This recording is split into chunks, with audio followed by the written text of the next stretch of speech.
नमस्कार, मैं पेन वाजपेयी अपने यूट्यूब चैनल मिथुन वाजपेयी पे आपका बहुत बहुत स्वागत करता हूं। जिन भी बच्चों का EMRS 2023 का एग्जाम लगा हुआ है उनके लिए क्लास बहुत ज़्यादा हेल्पफुल होने वाली है। लास्ट टाइम पे इन क्वेश्चन को आप लोग जरूर सॉल्व करके जाइए। मैं दावे के साथ कह सकता हूं कि आप एग्जाम में बहुत बेहतर करके आएंगे। और इसके अलावा जितने भी क्वेश्चन हैं इनकी PDF आपको हमारे एप्लीकेशन पे मिल जाएगी। ये एप्लीकेशन है मैथ विद प्रवीण वाजपेयी के नाम से। इसका लिंक डिस्क्रिप्शन और कमेंट बॉक्स में पिन किया हुआ है, इसे आप डाउनलोड कर लीजिए। डॉक एंड ई बुक्स वाले सेक्शन में आप जाएंगे, यहाँ पे हमने ये वाले जो मॉक हैं इनकी भी आपको PDF मिल जाएगी। उसके अलावा इससे पहले जो मॉक हो चुके हैं उनकी PDF आपको मिल जाएगी। उसके अलावा जो इंपॉर्टेंट वन वर्ड हैं, इंपॉर्टेंट इडियम एंड फ्रेजेस हैं, उनकी भी PDF आपको यहाँ पे मिल जाएगी। उसके अलावा क्वेश्चन के साथ साथ मैं आपको एग्जाम में किस अप्रोच के साथ क्वेश्चन को करना है वो भी सिखाने का प्रयास करूंगा। तो चलिए स्टार्ट करते हैं।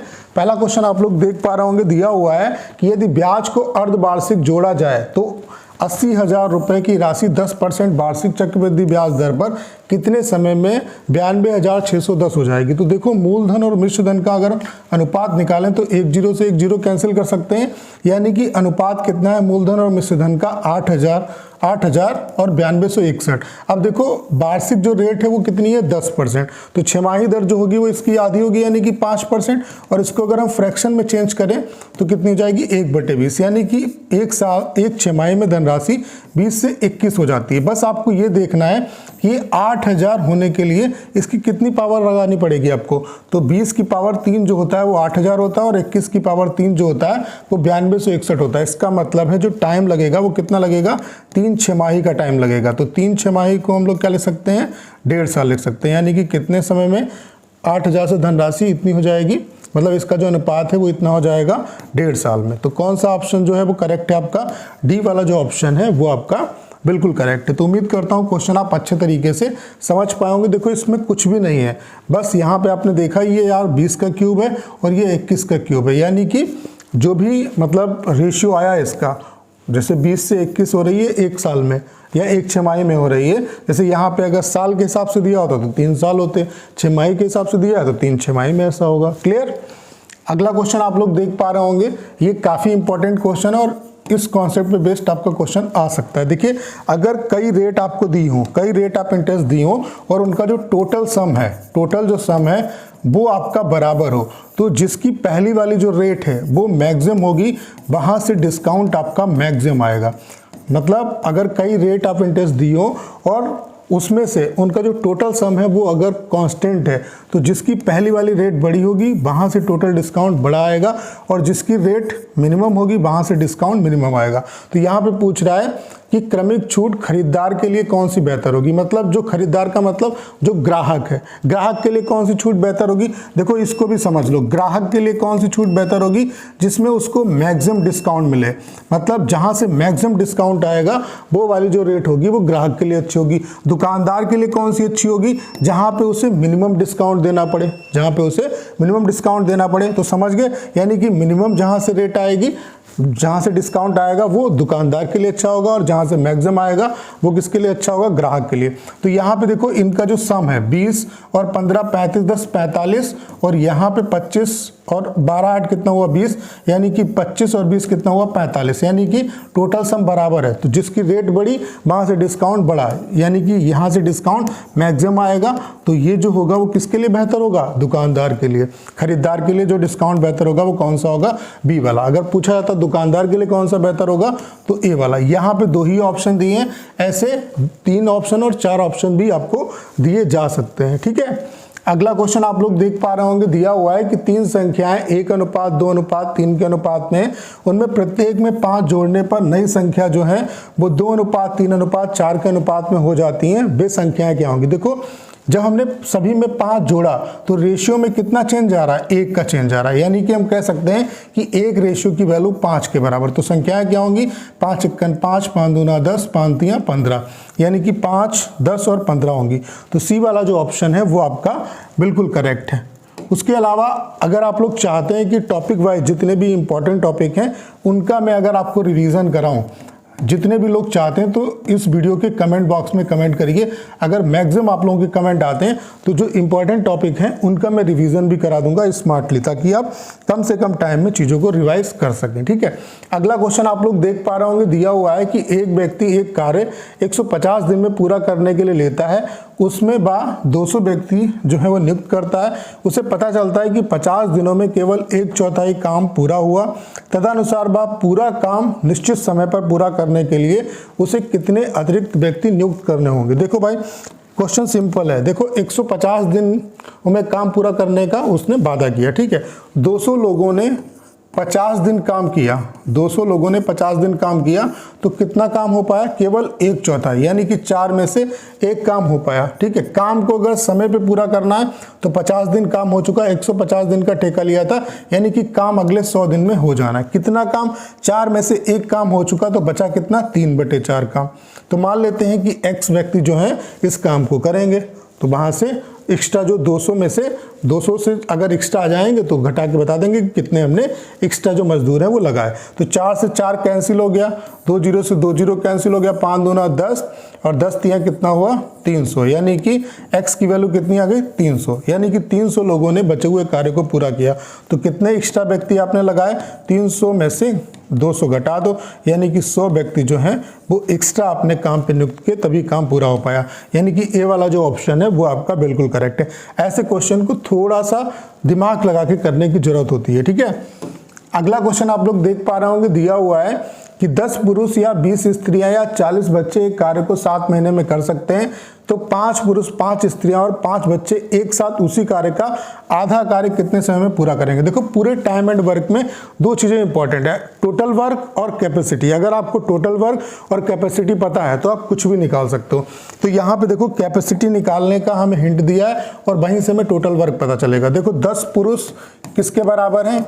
20 स्त्रियों के बराबर है, और ये किसके बराबर है? 40 बच्चों के बराबर है। यानी कि हम कह सकते हैं 0 से 0 कैंसिल हुआ, पुरुष, स्त्री और बच्चे की कैपेसिटी का अनुपात कितना है? 1 आएगा। यहाँ पे 1/2 नीचे आएगा, नीचे लाएंगे 1/4 आएगा। तो 4 अगर हम एलसीएम ले लें, यहाँ पे 4 आएगा, 2 आएगा, 1 आएगा। यानी कि पुरुष एक दिन में 4 लड्डू बनाता है, महिला जो है वो 2 लड्डू बनाती है, बच्चे जो हैं वो 1 लड्डू बनाते हैं। तो काम कितना हो गया? चाहे 10 पुरुष से करा लो, 20 स्त्रियों से करा लो या 40 बच्चों से करा लो, तो 10 पुरुष यानी कि 10 × 4, और काम कितने टाइम में होता है? 7 महीने में। ये टोटल काम है। इससे आधा काम करवाना है, यानी कि 5 से और गुणा कर दो, तो टोटल काम कितना करवाना है? 5 × 4 × 7। कितने लोगों से? 5 पुरुष, 5 स्त्रियां और 5 बच्चे। 5 पुरुष का मतलब काम कितना हो गया? 5 × 25, और 5 स्त्रियां यानी कि 5 दूना 10, और 5 बच्चे यानी कि +5। तो 25 और 5 कितना हुआ? 30, 30 10 40, तो 5 8 40। यहाँ पे कुछ गड़बड़ हो रहा है क्या? यहाँ पे आ जाएगा आपका आधा काम, यानी कि 5 चक्कू 20, 20 × 5 × 4 × 7 आ गया। ठीक है, अब यहाँ से कितना काम आ जाएगा? 5 पुरुष मतलब 5 चक्कू 20 काम हुआ, 5 चक्कू 20, क्योंकि एक पुरुष 4 लड्डू बनाता है। ठीक है, और 5 स्त्रियां यानी कि 5 दूना 10 +5, तो 20 5 20 और 10 30 5 कितना आएगा? 35 आएगा। फिर 5 से 35, 7 से 7 कैंसिल हो गया, यानी कितना टाइम लगेगा? 4 महीने लगेंगे। क्लियर? ये वाला जो ऑप्शन है वो आपका बिल्कुल करेक्ट है। अगला क्वेश्चन आप लोग देख पा रहे होंगे, दिया हुआ है कि एक विद्यालय के 10 अध्यापक में एक सेवानिवृत्त होने पर 25 वर्ष का एक नया अध्यापक उसके स्थान पर आ जाता है। परिणाम स्वरूप उन अध्यापकों की औसत आयु जो है वो 3 वर्ष कम हो जाती है, तो उस सेवानिवृत्त हुए अध्यापक की आयु क्या होगी? देखो, सिंपल सा क्वेश्चन है। देखो, 25 साल का एक व्यक्ति आया उसके स्थान पे, यानी कि जो उसकी एज होगी वो 25 तो रही होगी, प्लस उसने 3 साल सब में कम कर दिया। कितने लोगों में? 10 लोगों में। यानी कि उसकी टोटल एज कितनी होगी? 10 × 3, यानी कि 25 + 10 × 3, यानी कि 25 + 10 × 30, दैट मीन 55 वर्ष का वो रहा होगा। तभी तो उसके जाने से 3 वर्ष जो है एज घट रही है सभी की। 25 साल का तो होगा, प्लस 3 साल का उसने इम्पैक्ट डाला 10 लोगों में, यानी कि टोटल उसकी एज कितनी होगी? 55 वर्ष होगी। यानी कि बी वाला जो ऑप्शन है वो आपका बिल्कुल करेक्ट है। अगला क्वेश्चन आप लोग देख पा रहे होंगे, दिया हुआ है कि रोनाल्ड और एलन एक नियुक्ति का कार्य कर रहे हैं। रोनाल्ड और एलन एक नियुक्ति का कार्य कर रहे हैं। रोनाल्ड कंप्यूटर पर 32 पृष्ठ 6 घंटे में टाइप करता है, जबकि एलन 40 पृष्ठ 5 घंटे में टाइप करता है। 110 पृष्ठों का कार्य अलग अलग कंप्यूटर पर करने में उन्हें कितना समय लगेगा, यानी कि 110 पृष्ठ अगर उन्हें टाइप करने हैं तो उन्हें कितना समय लगेगा, ये आपको बताना है। ठीक है, तो यहाँ पे देखो भाई, रोनाल्ड जो है वो 32 पृष्ठ टाइप करता है 6 घंटे में, तो 1 घंटे में कितना टाइप करेगा, 32/6, तो हम 2 से काट सकते हैं, यानी कि 16/3 पृष्ठ उसने टाइप किए 1 घंटे में। ऐसे ही जो आपका एलन है वो 40 पृष्ठ टाइप करता है 5 घंटे में, तो 1 घंटे में कितना टाइप करेगा, 8। तो दोनों मिलके जो है 1 घंटे में कितने टाइप करेंगे, 16/3 + 8, तो 8 × 24 और 16, यानी कि 40/3 पृष्ठ इन्होंने 1 घंटे में टाइप किए। तो 110 पृष्ठ टाइप करने में कितना समय लगेगा, 110/40 और 3 ये जो है वो ऊपर चला आएगा, तो 0 0 0 कैंसिल हो गया। 11 × 33/4, 4 × 8 32, कितना बचा 1/4, तो इसे हम 60 से गुणा कर देंगे, यानी कि कितना आएगा 15। तो 8 घंटे 15 मिनट लगेंगे, यानी कि सी वाला जो ऑप्शन है वो आपका बिल्कुल करेक्ट है। तो उम्मीद करता हूं कि क्वेश्चन आप अच्छे तरीके से समझ पाए होंगे। अगला क्वेश्चन आप लोग देख पा रहे होंगे, ये काफ़ी इंपॉर्टेंट क्वेश्चन है और थोड़ा सा यहाँ पे टाइम भी लगेगा। एक पुरुष, 3 महिलाएं और 4 लड़के एक कार्य को 96 घंटे में कर सकते हैं। 2 पुरुष और 8 लड़के उसे 80 घंटे में कर सकते हैं। 2 पुरुष और 3 महिलाएं उसे 120 घंटे में कर सकती हैं। 5 पुरुष और 12 लड़के उसे कितने घंटे में करेंगे। कोई दिक्कत वाली बात नहीं। देखो, एक पुरुष, 3 महिलाएं और 4 लड़के जो हैं किसी कार्य को 96 घंटे में करते हैं, तो 1 घंटे में कितना कार्य करेंगे, 1/96। ऐसे आप देखो, यहाँ पे 2 पुरुष और 8 लड़के किसी काम को 80 घंटे में करते हैं, तो इसका मतलब है अगर हम इन्हें आधा कर दें तो टाइम जो इन्हें लगेगा वो जस्ट डबल लगेगा। यानी कि अगर हम ये कहें कि एक पुरुष और 4 लड़के उस काम को कितने समय में करेंगे, इससे जस्ट डबल, क्योंकि ये टाइम है, टाइम एंड वर्क का क्वेश्चन है। तो अगर लोग आधे कर दोगे तो टाइम दुगना लगेगा, यानी कि कितना टाइम लगेगा, 160 घंटे। यानी कि हम कह सकते हैं कि एक पुरुष और 4 लड़के इस काम को 160 घंटे में करते हैं, तो 1 घंटे में कितना काम करेंगे, 1/160। तो यहाँ पे इसकी वैल्यू हम रख सकते हैं, यानी कि 3 महिलाओं की वैल्यू कितनी आ जाएगी, 1/96 माइनस 1/160। तो यहाँ पे एलसीएम ले लो आप, कितना आ जाएगा आपका, यहाँ पे एलसीएम 96 और 16 छक्का 96 होता है, 16 छक्का 96, यानी कि 5 से और गुणा कर दो, तो यहाँ पे कितना आ जाएगा 5, और यहाँ पे कितना आ जाएगा आपका 16 छक्का 96 हुआ। इसे अगर हम डिवाइड करें, 96 × 5 को 16 से डिवाइड करें तो कितना आ जाएगा, 16 छक्का 96 और 5 दूना 10, यानी कि यहाँ पे कितना आएगा 3, तो कितना आ गया 2/96 × 5, तो कितना आया 48, 48 पंचे यानी कि 5 × 40, 5 × 20, यानी कि 3 महिलाएं जो हैं वो 1 घंटे में कितना काम करती हैं, 1/240। तो एक महिला कितना करेगी, एक महिला अगर निकालें तो कितना आएगा, 1/720 आएगा। ठीक है, तो एक महिला की वैल्यू आ गई यहाँ से। ठीक है, उसके बाद यहाँ पे देखो दिया हुआ है 2 पुरुष और 3 महिलाएं जो हैं वो किसी कार्य को 120 घंटे में करती हैं, तो 1 घंटे में कितना काम करेंगी, 1/120। 3 महिलाओं की वैल्यू दी है 1/240, तो यहाँ से 2 पुरुष की वैल्यू कितनी आ जाएगी, 1/120 माइनस 1/240 उधर जाएगा, तो 240 एलसीएम हो गया। तो यहाँ पे 2 - 1 दैट मीन 1/240, यानी कि 2 पुरुष जो हैं वो 2 पुरुष 1 घंटे में कार्य जो करते हैं 1/240 करते हैं, तो एक पुरुष कितना करेगा, 2 को नीचे लाएंगे, यानी कि 480 हो गया। ठीक है, अब हमने पुरुष निकाल लिया, महिला का निकाल लिया, लड़के का निकालना है। ठीक है, तो लड़के का निकालने के लिए इस वाले इक्वेशन में वैल्यू रख दो, इस वाले इक्वेशन में वैल्यू रख देंगे तो यहाँ तक आपको दिख रहा होगा, यहाँ तक दिख रहा होगा। एक पुरुष का कितना आया, देखो इधर उधर ले जाएंगे। ठीक है, तो 1/96 माइनस 3 महिला का कितना आया था, 1/240 माइनस एक पुरुष का कितना है 480। तो यहाँ पे एलसीएम जो है अगर हम ले लें, यहाँ पे 480 एलसीएम ले लें तो कितने बार जाएगा ये, 5 छक्का 30, 5 नाम 45, हाँ 5 बार जाएगा, माइनस ये 2 और 1, यानी कि 2 बटे आएगा 480, यानी कि 1 बटे कितना आ जाएगा आपका, 1/240, इससे डिवाइड करेंगे, ये कितने की वैल्यू आई, 4 लड़कों की, 4 लड़कों की ये वैल्यू आई, तो एक लड़के की वैल्यू जो होगी वो कितनी होगी, 4 से गुणा कर देंगे यानी कि 960 हो जाएगी। अब वैल्यू निकाल लो, 5 पुरुष, दैट मीन 5 इंटू एक पुरुष की कितनी है 480, यानी कि 5/480। 12 लड़के यानी कि 12 बटे यहाँ पे 960, तो 12 8 96 हो जाएगा आपका। तो यहाँ पे पूरा 480 अगर हम एलसीएम ले लें तो यहाँ पे कितना हुआ 5, और यहाँ पे कितना जाएगा 8, 8 6 48, 6 आएगा, यानी कि कितना हुआ आपका 11/480। तो टोटल टाइम कितना लगेगा 480/11, यानी कि 11 चौक 44, कितना बचा 4 0, 11 33, यानी कि 43 सही 7/11। सी वाला जो ऑप्शन है वो आपका बिल्कुल करेक्ट है। थोड़ा सा लंबा जरूर क्वेश्चन है, इस क्वेश्चन को भी आप ध्यान से देख लीजिएगा।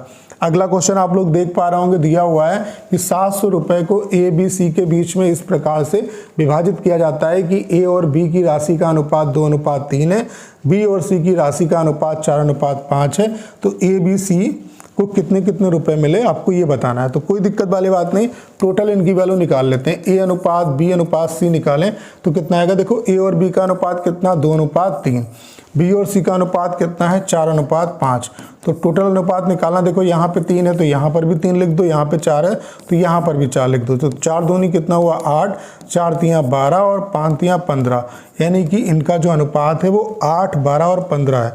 तो टोटल वैल्यू कितनी है 12, 8, 20 और 15, 35 रेशियो की जो वैल्यू है वो 700 के बराबर है। तो एक की वैल्यू कितने के बराबर 20 के बराबर।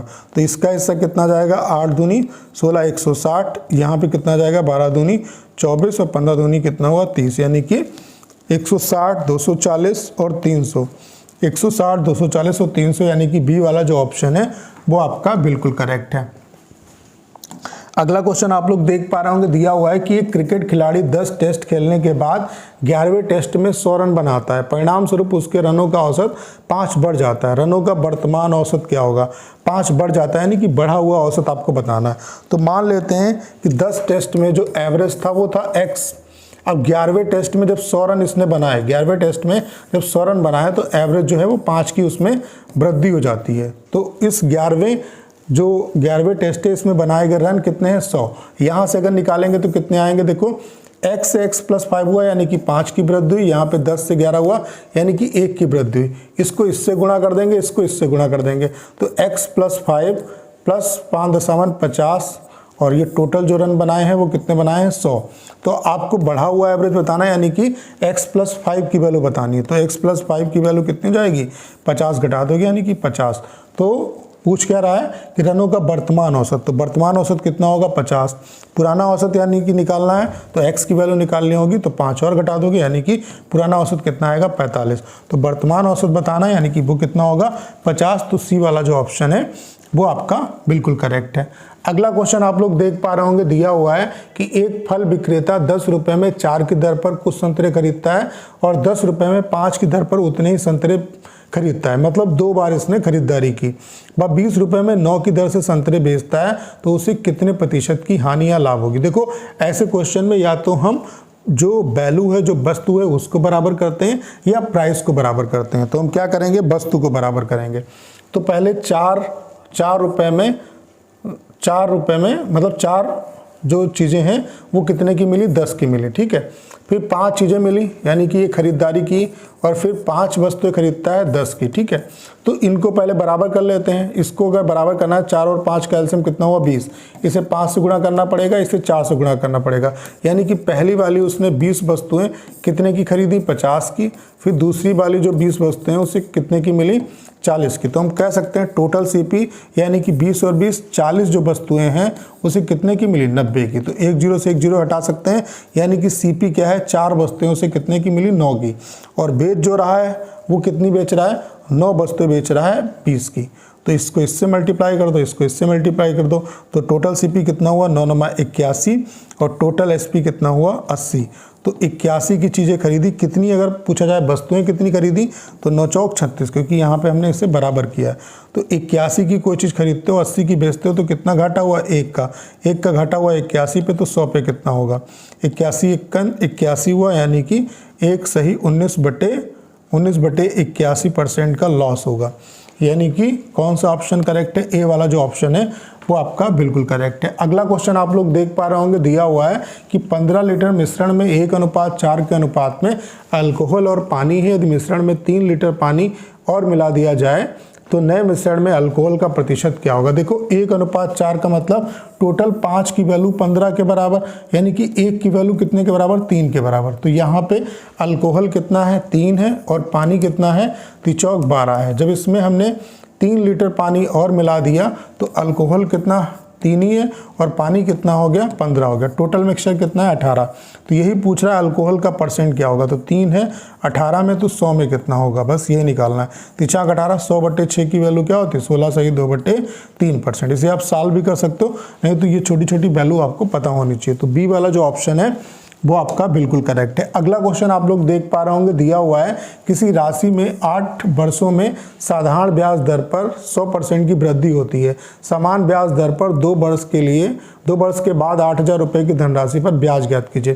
देखो 8 साल में ब्याज जो मिलता है वो 100% होता है, 1 साल में जो ब्याज मिलता है वही रेट होता है, ठीक है। तो 8 साल में 100% अगर धनराशि होती है तो 1 साल में ब्याज कितना मिलेगा, 100/8, दैट मीन 12.5%। यानी कि हमने रेट ऑफ इंटरेस्ट बता दी कितनी है, 12.5%। यानी कि अब क्वेश्चन ये हमें बताना है 8,000 रुपये की धनराशि पर 12.5% की दर से 2 साल का ब्याज क्या होगा। तो डायरेक्ट ब्याज निकालो। पहले साल जो है ब्याज कितना मिलेगा, 8,000 का 12.5%, यानी कि 12.5% का मतलब कितना हुआ, 1,000। पहले साल जो ब्याज मिलेगा वो 1,000 मिलेगा। दूसरे साल ये 1,000 तो 1,000 रहेगा, और इस पे 12.5% यानी कि 125 रुपये और मिलेगा। तो टोटल जो ब्याज हुआ वो कितना हुआ, 2,000 और 125, यानी कि 2,125 हो गया। तो कौन सा ऑप्शन आपका करेक्ट है, डी वाला जो ऑप्शन है वो आपका बिल्कुल करेक्ट है। अगला क्वेश्चन आप लोग देख पा रहे होंगे, दिया हुआ है कि एक आदमी ने अपनी पूंजी का 1/3 भाग 7% पर, 1/4 भाग 8% पर और शेष जो है वो 10% पर निवेश किया। यदि उसकी वार्षिक आय जो है वो 561 रुपये है तो पूंजी क्या होगी। देखो किसी जुगाड़ से अगर आपको ये पता चल जाए टोटल पर उसे जो है कितना फायदा हुआ तो आप बता दोगे टोटल पे। देखो यहाँ पे अपनी पूंजी का 1/3 7% पे इन्वेस्ट किया, 1/4 8% पर, शेष जो है वो 10% पर। तो ये निकाल लो कि टोटल जो है वो कितने परसेंट पे इन्वेस्ट किया, तो उसकी वैल्यू 561 के बराबर दी है, तो वहाँ से आप पूंजी निकाल सकते हो। ऐसे क्वेश्चन को सॉल्व करने के लिए देखो फ्रैक्शन में आप फंस जाओगे। यहाँ पे नीचे 4 आ रहा है, यहाँ पे नीचे 3 आ रहा है, तो 4 और 3 का एलसीएम मान लेते हैं। जो टोटल पूंजी है वो कितनी है, 12 रेशियो। अब 1/3 का मतलब 4 भाग जो है वो 7% पे इन्वेस्ट किया, 1/4 का मतलब 3 भाग 8% पे इन्वेस्ट किया, बचा कितना, 4 3 7 5 12, 5 भाग जो है वो 10% पे इन्वेस्ट किया। तो टोटल 12 जो है वो कितने परसेंट पे इन्वेस्ट किया ये हमें निकालना है। तो 7 चौक कितना हुआ, 28%, 8 तिया कितना हुआ, 24%। देखो इसका सम इसके सम के बराबर होगा, और 10 बचे 50% की वैल्यू जो है वो 12x के बराबर है। तो यहाँ पे कितना हुआ, 8 4 12, यानी कि 52 और 50 102 हो गया। 102% की जो वैल्यू है वो कितने के बराबर है, 12x के बराबर है। तो x की वैल्यू कितनी जाएगी, 102/12। तो 6 से काटेंगे, 6 × 6 6 7 42 और 6 दूनी 12, यानी कि 17/2% की जो वैल्यू है वो 561 के बराबर है। तो 17 तिया 51, 17 तिया 51, 1% की जो वैल्यू है वो कितने के बराबर हो गई, 66 के बराबर। तो 100% की वैल्यू कितनी हो गई, 2 जीरो और बढ़ा दो, यानी कि 6600 के बराबर। सी वाला जो ऑप्शन है वो आपका बिल्कुल करेक्ट है। जब भी ऐसा क्वेश्चन आएगा तो इसी अप्रोच के साथ हम लोग करेंगे। ऐसे क्वेश्चन में आपको पूंजी की जरूरत नहीं पड़ती। यहाँ पे अगर टोटल हमें पूंजी भी दी होती तो उसकी कोई ज़रूरत नहीं पड़ती हमें, ठीक है। यहाँ पे पूंजी ही बतानी थी। ऐसे क्वेश्चन में कंफ्यूज करने के लिए आपको वैल्यू भी दी जा सकती है। जैसे ये वाला क्वेश्चन जो है वो इसी फॉर्मेट पे, एक व्यक्ति ने 76 गायें खरीदी और 20 गायें 15% के लाभ पर, 40 गायें 19% के लाभ पर और शेष 16 गायें 25% के लाभ पर बेच दी। उसे कुल 6570 रुपये का लाभ हुआ। प्रत्येक गाय का क्रय मूल्य क्या होगा। देखो यहाँ पे टोटल पहले क्या निकालो, फायदा, उसी तरीके से जो क्वेश्चन मैंने अभी बताया, और उसकी वैल्यू इसके बराबर, यहाँ से टोटल वैल्यू आ जाएगी। तो फिर 76 से डिवाइड कर देना। अब देखो 76 है, 76 को किस तरीके से डिवाइड किया, 20 गायों को कितने परसेंट के फायदे पर बेच रहा है, 15% पे, ठीक है। 40 गायों को 19% के, ठीक है। और फिर उसके बाद 16 जो गायें हैं उनको 25% के फायदे पर बेचा है। तो टोटल 76 गाँव को मान लेते हैं x% का फायदा हो। अब देखो इसे हम साल भी कर सकते हैं, 4 से हम काट भी सकते हैं। 4 पंचे 20, 4 दशामन 40, 4 चक्कू 16 और यहाँ पे कितना आएगा 19। इसको इससे गुणा करेंगे 15 × 5 = 75 हुआ, 19 दशामन 190 हुआ और 25 चक्कू कितना हुआ 100 हुआ, बराबर कितना हुआ 19x। तो इसकी वैल्यू कितनी हो गई 9 × 7 = 16 यानी कि 365% की वैल्यू 19x के बराबर। तो x की वैल्यू कितनी आ गई 365/19 यानी कि इतने परसेंट का फ़ायदा हुआ। और इसकी वैल्यू कितने के बराबर है 6570 के बराबर है। तो ये कितने बार जाएगा आपका, ये डायरेक्ट 18 बार चला जाएगा यानी कि 1% की जो वैल्यू है वो कितने के बराबर है 18 × 19 के बराबर। तो 100% की जो वैल्यू है वो कितने के बराबर होगी 18 × 19 × 100 के बराबर होगी। ये टोटल वैल्यू है किसकी 76 गायों की। तो एक गाय की कीमत क्या होगी 76 से डिवाइड कर देंगे तो 19 चक्कू 76, 4 से काटोगे तो यहाँ पे कितना आएगा 25, 25 8 कितना हुआ 200, यहाँ से लगा 20, 25 51 25 और 20 कितना हुआ 45 यानी कि एक गाय की जो कीमत है वो कितनी होगी 450 रुपये। तो ए वाला जो ऑप्शन है वो आपका बिल्कुल करेक्ट है। अगला क्वेश्चन आप लोग देख पा रहे होंगे, दिया हुआ है एक सिपाही किसी चोर के पीछे जाता है जो 100 मीटर दूरी पर है। यदि सिपाही 8 मिनट में 1 किलोमीटर भागे और चोर जो है वो 10 मिनट में 1 किलोमीटर भागे तो चोर के पकड़े जाने से पहले उसके द्वारा चली गई दूरी क्या होगी। देखो यहाँ पे सिपाही की जो चाल है यानी कि पुलिस वाले की जो चाल है वो कितनी है 8 मिनट में 1 किलोमीटर भागता है। 8 मिनट में 1 किलोमीटर भागता है यानी कि इसकी जो चाल है वो कितनी है आपकी, इसकी जो चाल है वो कितनी है 1/8 किलोमीटर पर मिनट। देखो इसको चेंज करने की ज़रूरत नहीं क्योंकि यहाँ पे हम रेशियो निकालेंगे, रेशियो में ये किलोमीटर पर मिनट ये कैंसिल हो जाएगा। और चोर की जो चाल है वो कितनी है आपकी 1/10 किलोमीटर पर मिनट। ठीक है, अब यहाँ पे इनके बीच का जो फासला है वो 100 मीटर का। मान लेते हैं यहाँ कहीं पे चोर पकड़ा जाएगा, चोर यहाँ पे पुलिस वाला यहाँ पे है। जब कब ये पकड़े जाएंगे, जब चोर जितने टाइम में यहाँ से यहाँ आए उतने टाइम में पुलिस वाला यहाँ से यहाँ आ जाए तभी ये पकड़े जाएंगे। यानी कि जब भी दो चीज़ों का मिलन होता है तो मीटिंग टाइम ऑलवेज कांस्टेंट होता है। और मीटिंग टाइम अगर कांस्टेंट है तो हमेशा याद रखो कि d1/d2 की जो वैल्यू होती है वो b1/b2 के बराबर होती है। यानी कि चोर और सिपाही के द्वारा चली गई जो दूरी है उनका अनुपात उनकी चाल के अनुपात के बराबर होगा। तो मान लेते हैं ये चोर है और ये पुलिस वाला है। ठीक है, तो चोर की चाल कितनी है भाई 1/10 और पुलिस वाले की जो चाल है वो कितनी है 1/8। 8 ऊपर जाएगा 10 नीचे आएगा यानी कि 8/10 किलोमीटर पर मिनट वो कैंसिल हो गया। तो 4 और 5 आ गया इसके रेशियो, यानी कि चोर के द्वारा चली गई दूरी 4 रेशियो है और पुलिस वाले के द्वारा चली गई दूरी 5 रेशियो है। इनका डिफरेंस कितना 1 और इनके बीच में डिफरेंस है कितना 100 रेशियो का। तो यहाँ पे क्या निकालना है आपको, चोर के द्वारा चली गई दूरी यानी कि 4 रेशियो की वैल्यू निकालनी है। तो 4 × 100 यानी कि 400 हो जाएगा। तो कौन सा ऑप्शन सही है आपका, बी वाला जो ऑप्शन है वो आपका बिल्कुल करेक्ट है। अगला क्वेश्चन आप लोग देख पा रहे होंगे, दिया हुआ है कि एक आदमी 10% चक्रवृद्धि ब्याज पर 21,000 रुपये का ऋण लेता है। हर वर्ष के अंत में उसे बराबर कितनी राशि देनी पड़ेगी, यानी कि किस्त की वैल्यू आपसे पूछ रहा है 2 वर्षों में ऋण का भुगतान हो सके। तो 10% का मतलब क्या होता है, 10% का मतलब होता है 1/10 यानी कि पहले साल 10 से जो है वो 11 रुपये, 10 के 11 रुपये देने पड़ेंगे। अगले साल 100 के आपको 121 रुपये देने पड़ेंगे। किस्त हर साल बराबर होती है तो इसको भी 11 से गुणा कर देंगे 121 बनाने के लिए, यानी कि पहले वर्ष जो है वो 110 के आपको 121 रुपये चुकाने पड़े, 121 रुपये आपको चुकाने पड़े। दूसरे साल 100 के आपको 121 चुकाने पड़े। तो टोटल अमाउंट कितना है 110 और 100 210। तो 210 अगर आपने रुपया लिया तो उसके बदले में आपको कितना देना पड़ा 121 की 2 किस्तें देनी पड़ी, यानी कि टोटल 242 रुपये देना पड़ा। अब यहाँ पे टोटल जो वैल्यू है वो कितनी है 21,000 है, यानी कि इसकी वैल्यू 21,000 के बराबर है।